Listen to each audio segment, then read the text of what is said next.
নমস্কার, আমার গল্প পাঠ আসরে আপনাকে স্বাগত জানাচ্ছি।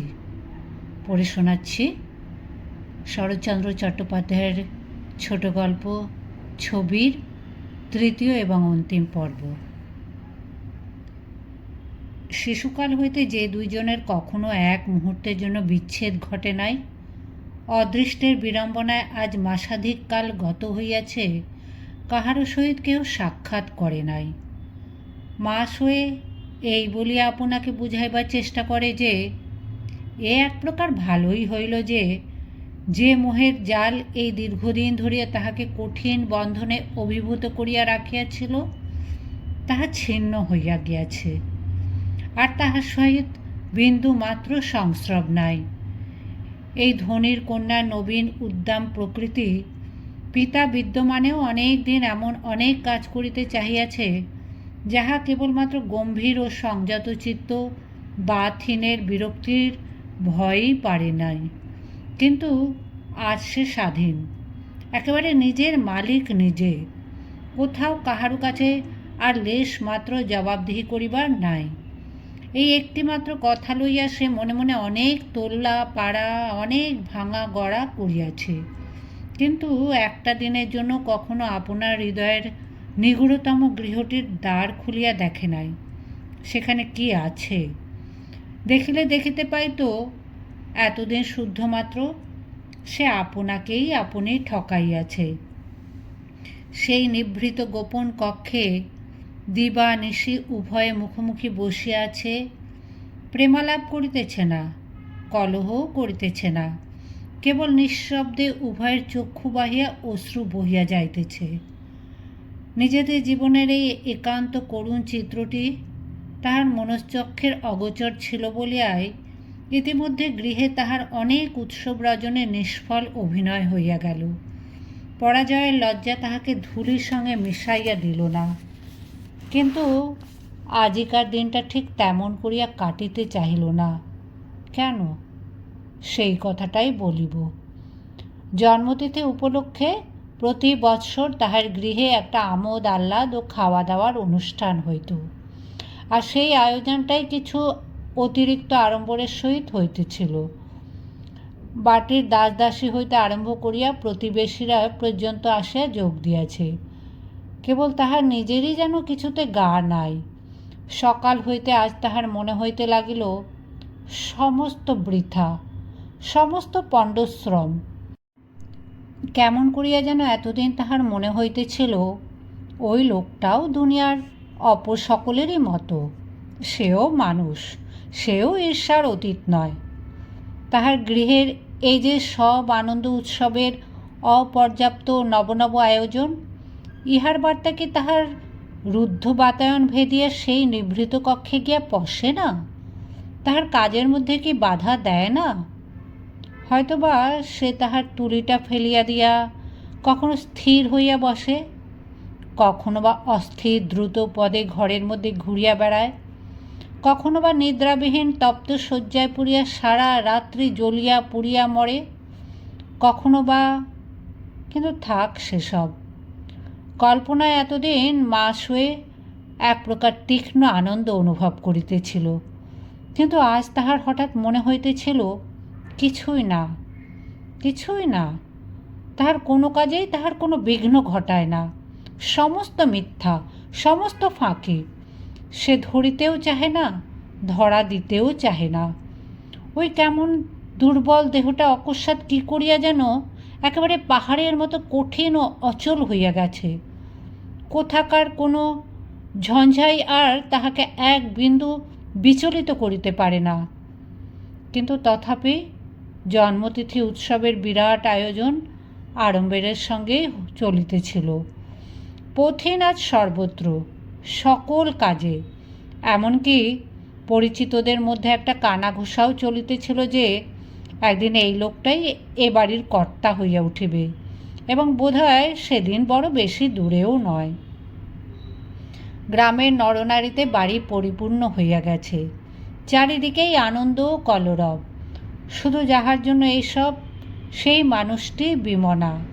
তাহারই মুখ নিরানন্দের ছায়ায় আচ্ছন্ন, কিন্তু এই ছায়া বাহিরে কাহারও চোখেই প্রায় পড়িল না, পড়িল কেবল বাটির দুই একজন সাবেক দিনের দাস দাসীর, আর পড়িল বোধহয় তাহার, যিনি অলক্ষ্যে থাকিয়াও সমস্ত দেখেন। কেবল তিনিই দেখিতে লাগিলেন ওই মেয়েটির কাছে আজ সমস্তই শুধু বিড়ম্বনা। এই জন্মতিথির দিনে প্রতি বৎসর যে লোকটি সকলের আগে গোপনে তাহার গলায় আশীর্বাদের মালা পরাইয়া দিত, আজ সে লোক নাই, সে মালা নাই, সে আশীর্বাদের আজ একান্ত অভাব। মাসয়ের পিতার আমলে বৃদ্ধ আসিয়া কহিল, ছোট মা কই, তাকে তো দেখি না। বুড়া কিছুকাল পূর্বে কর্মে অবসর লইয়া চলিয়া গিয়াছিল, তাহার ঘরও অন্য গ্রামে। এই মনান্তরের খবর সে জানিত না, আজ আসিয়া চাকর মহলে শুনিয়াছে। মাসয়ে উদ্ধতভাবে বলিল, দেখিবার দরকার থাকে তাহার বাড়ি যাও, আমার এখানে কেন? বেশ, তাই যাইতেছি বলিয়া বৃদ্ধ চলিয়া গেল। মনে মনে বলিয়া গেল, কেবল তাকে একাকী দেখিলেই তো চলিবে না, তোমাদের দুজনকে আমার একসঙ্গে দেখা চাই, নহিলে এতটা পথ বৃথাই হাঁটিয়া আসিয়াছি।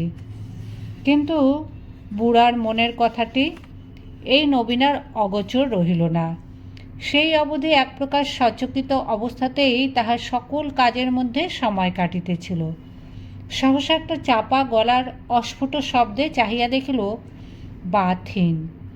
তাহার সর্বাঙ্গ দিয়া বিদ্যুৎ বহিয়া গেল, কিন্তু চক্ষের নিমেষে আপনাকে সংবরণ করিয়া লইয়া সে মুখ ফিরাইয়া অন্যত্র চলিয়া গেল। খানিক পরে বুড়া আসিয়া কহিল, ছোট মা, যাই হোক, তোমার অতিথি, একটা কথাও কি কহিতে নাই? কিন্তু তোমাকে তো আমি ডাকিয়ে আনতে বলি নাই। সেটাই আমার অপরাধ হইয়া গেছে বলিয়া সে চলিয়া যাইতেছিল। মাসয়ে ডাকিয়া কহিল, বেশ তো, আমি ছাড়া আরও তো লোকজন আছেন, তাঁরা তো কথা বলিতে পারেন। বুড়া বলিল, তা পারেন, কিন্তু আর আবশ্যক নাই, তিনি চলিয়া গেছেন। মাসয়ে ক্ষণকাল স্তব্ধ হইয়া রহিল, তারপরে কহিল, আমার কপাল, নইলে তুমিও তো তাকে খাইয়ে যাইবার কথা বলতে পারিতে। না, আমি এত নির্লজ্জ নই বলিয়া বুড়া রাগ করিয়া চলিয়া গেল। এই অপমানে বাথহীনের চোখে জল আসিল, কিন্তু সে কাহাকেও দোষ দিল না, কেবল আপনাকে বারংবার ধিক্কার দিয়া কহিল, এ ঠিকই হইয়াছে, আমার মতো লজ্জাহীনের ইহারই প্রয়োজন ছিল। কিন্তু প্রয়োজন যে ওইখানেই, ওই একটা রাত্রির ভেতর দিয়ে শেষ হয় নাই।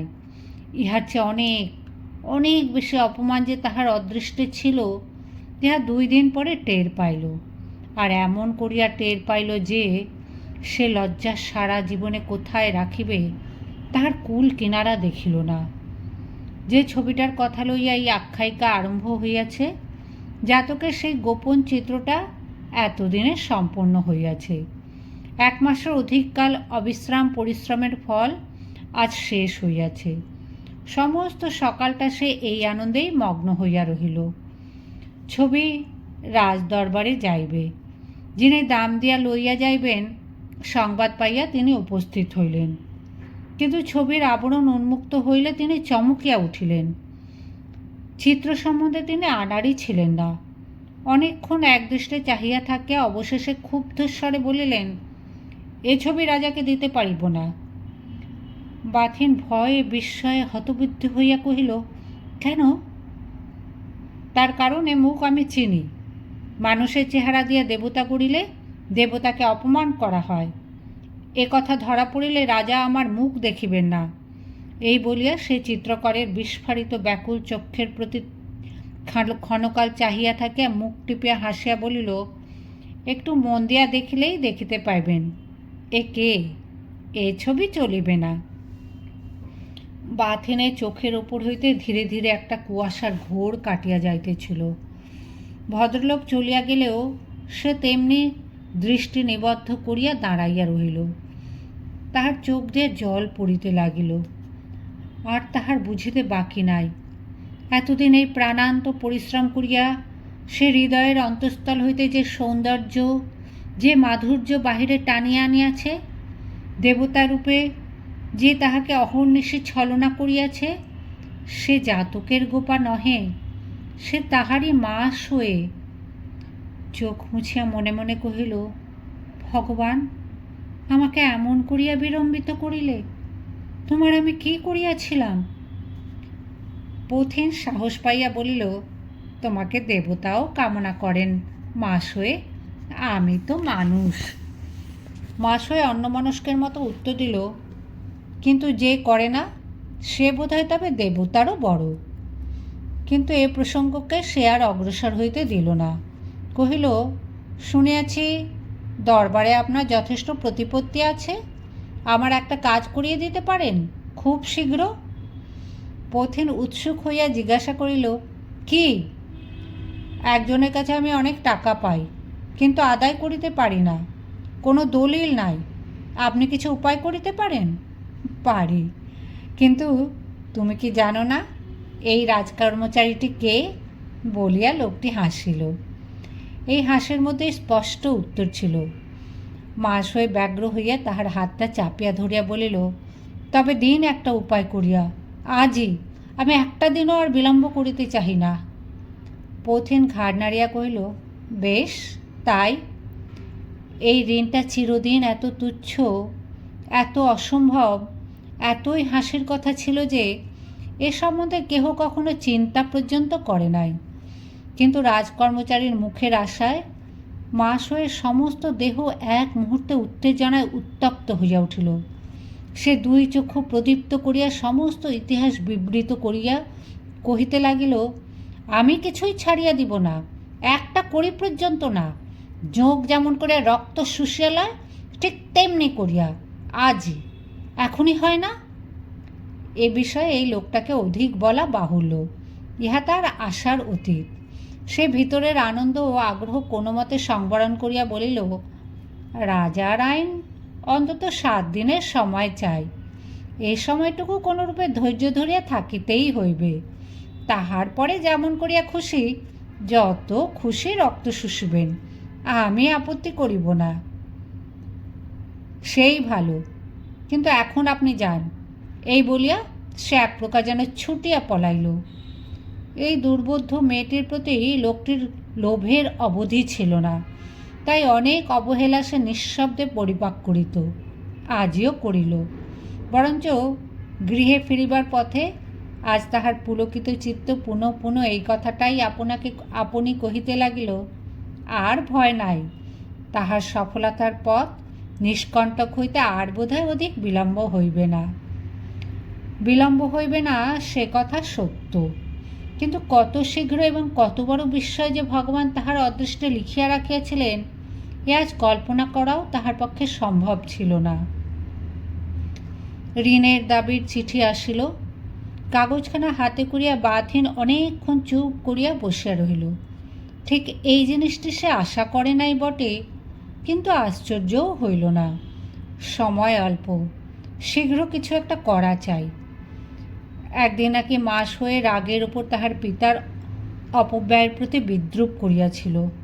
তাহার এ অপরাধ সে বিস্মৃতও হয় নাই, ক্ষমাও করে নাই। তাই সে সময় ভিক্ষার নাম করিয়া আর তাহাকে অপমান করিবার কল্পনাও করিল না।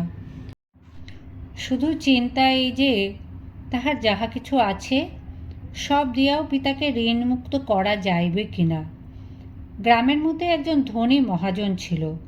পরদিন সকালেই সে তাহার কাছে গিয়া গোপনের সর্বস্ব বিক্রি করিবার প্রস্তাব করিল। দেখা গেল যাহা তিনি দিতে চান তাহাই যথেষ্ট। টাকাটা সে সংগ্রহ করিয়া ঘরে আনিল। কিন্তু একজনের অকারণ হৃদয়হীনতা যে তাহার সমস্ত দেহমনের উপর অজ্ঞাতসারে কত বড় আঘাত দিয়াছিল, ইহা সে জানিল তখন যখন জ্বরে পড়িল। কোথা দিয়া যে দিন রাত্রি কাটিল তাহার খেয়াল রহিল না। জ্ঞান হইলে উঠিয়া বসিয়া দেখিল সেই দিনই তাহার মেয়াদের শেষ দিন। আজ শেষ দিন। আপনার নিভৃত কক্ষে বসিয়া মাস হয়ে কল্পনার জাল বুনিতেছিল। তাহার নিজের অহংকার অনুক্ষণ ঘা খাইয়া খাইয়া আর একজনের অহংকারকে একেবারে অভ্রভেদী উচ্চ করিয়া দাঁড় করাইয়াছিল। সেই বিরাট অহংকার আজ তাহার পদমূলে পড়িয়া যে মাটির সঙ্গে মিশাইবে ইহাতে তাহার লেশ মাত্র সংশয় ছিল না। এমন সময় ভৃত্য আসিয়া জানাইল নিচে বাথিন অপেক্ষা করিতেছে।